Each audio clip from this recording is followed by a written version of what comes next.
일본 스가 내각이 출범한 후 3개월 동안 총리는 연일 놀라울 정도로 바쁘게 수많은 사람들과 면담을 진행하고 있습니다. 그런데 이 와중에 한 인사와의 면담 시간이 눈에 띄게 줄어들었다고 합니다.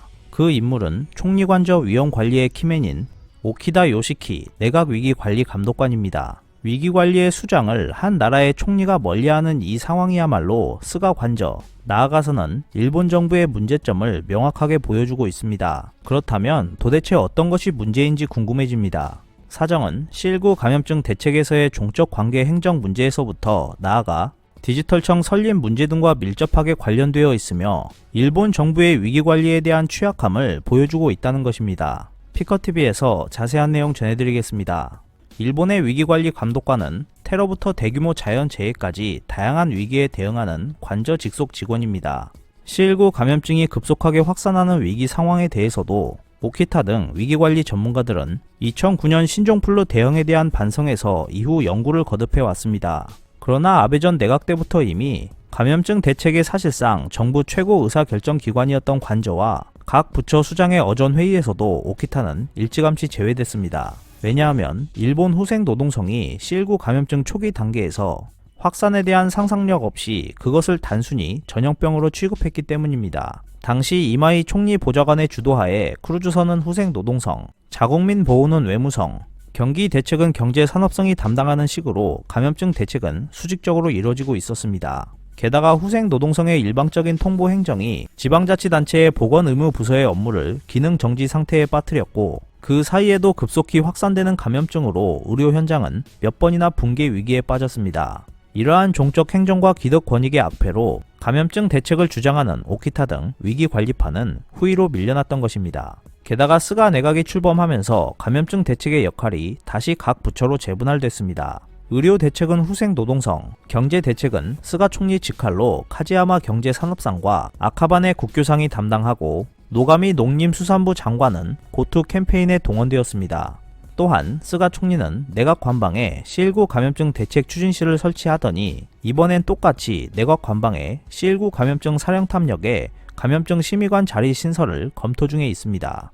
이는 아베 내각에서도 자주 보였던 미봉책이었습니다. 현재 국립전염병연구소 소장에게 특별직으로 이 전염병 심의관직을 겸하게 하고 그 밑에 앞서 말한 추진실 등을 통합해 차관급 국장까지 두겠다는 계획입니다. 누가 책임자인지 알 수 없게 되는 지붕 위에 또 지붕을 얹은 불필요한 일들을 거듭하고 있는 형태이지만 그 실태는 아무것도 아닌 후생 노동성의 파견 기관을 관제에 마련하는 것이었습니다. 위기관리 감독관이라는 감염증 대책을 위한 포지션이 존재했음에도 불구하고 관저 내부에서의 권력 투쟁 때문에 현재까지 그 임원의 지식이나 과거의 연구를 충분히 활용하지 못하고 임기응변적으로 새로운 조직을 차례차례 만들고 있는 것이 일본 총리 관제의 감염증 대책이었습니다. 원래 위기관리 감독관은 하시모토 내각에서 설립된 자리였습니다. 당초의 평판은 좋지 않았습니다.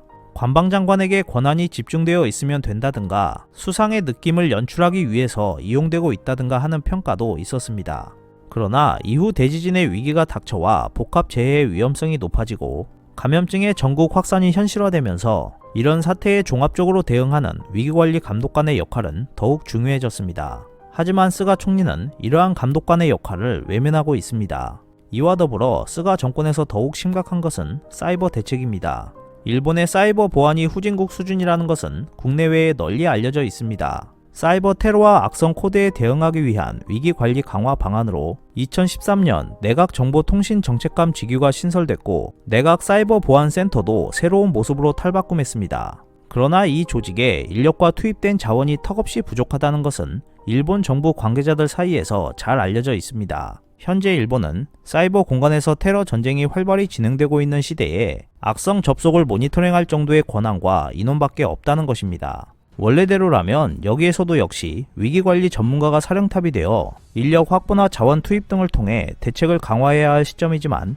총리 관저는 그러한 변화를 보일 기미는 전혀 보이지 않고 있고 종합적인 사령탑은 부재인 상황입니다. 일본에서 사이버 테러와 해킹에 대한 대책이 미흡한 채 방치되어 온 배경에는 실9 감염증 대책과 마찬가지로 부처 간, 담당자 간 종적 관계와 이권 다툼 문제가 자리잡고 있습니다.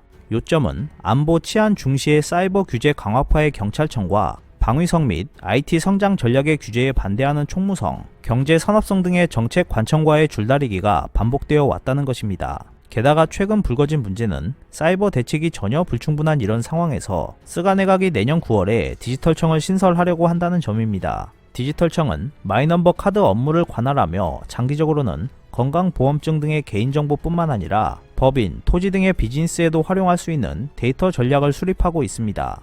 즉, 행정 및 경제 효율화를 위해 각종 데이터를 일원적으로 관리하려는 구상입니다. 그러나 문제는 그만큼 매우 중요한 데이터의 관리를 현재 일본 정부가 할 수 있느냐는 것입니다. 현재 검토되고 있는 제도 설계를 보면 위태로운 지경에 놓여 있다고 해도 과언이 아닙니다.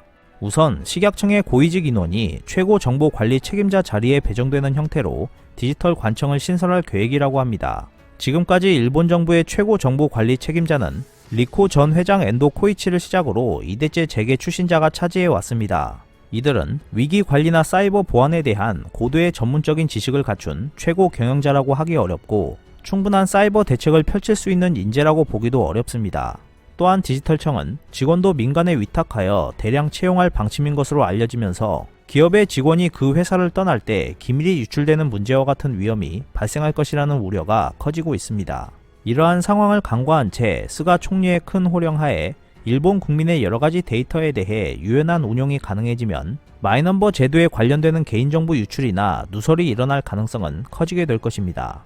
또한 현재의 디지털청 구상을 고려하면 거기에 조직도만 그려져 있을 뿐 무엇이 어떻게 진행되어야 하는지에 대한 언급은 거의 없는 상태입니다. 디지털청은 데이터를 가지고 있지만 그것을 어떻게 활용하느냐가 일본 국민 입장에서 보이지 않는 블랙홀이 될 수도 있을 것입니다. 사실 일본 정치의 폭주를 가장 우려하고 있는 것이 관제에서 위기 관리에 종사하는 위기 관리파라고 불려야 할 사람들이라는 것은 왠지 아이러니한 이야기입니다. 그들은 감시 국가의 천병으로 간주되기 쉽기 때문입니다. 2015년 특수법인 일본 연금기구가 사이버 공격을 받아 약 125만 건의 개인정보가 유출된 사건 이후에도 일본을 향한 사이버 공격은 상상을 훨씬 뛰어넘는 어려운 양상을 보이고 있으며 IT 범죄도 복잡하게 진화 중에 있습니다. 하지만 일본 정부의 디지털청 구상은 그러한 사회 환경에 대응할 수 있는 능력이 있다고는 도저히 생각되지 않습니다. 스가 총리의 현재 행보는 일본 위기 관리의 취약성을 여지없이 보여주고 있습니다. 이렇게 일본의 취약한 보안 시장을 한국의 사이버 보안 업체들이 점령해 나가길 기원합니다. 오늘 준비한 소식은 여기까지입니다. 끝까지 시청해주셔서 감사합니다. 여러분의 좋아요와 구독은 영상 제작에 큰 힘이 됩니다. 앞으로도 피커TV에 많은 관심 부탁드리겠습니다. 오늘도 즐겁고 멋진 하루 보내세요. 다음 영상에서 뵙겠습니다.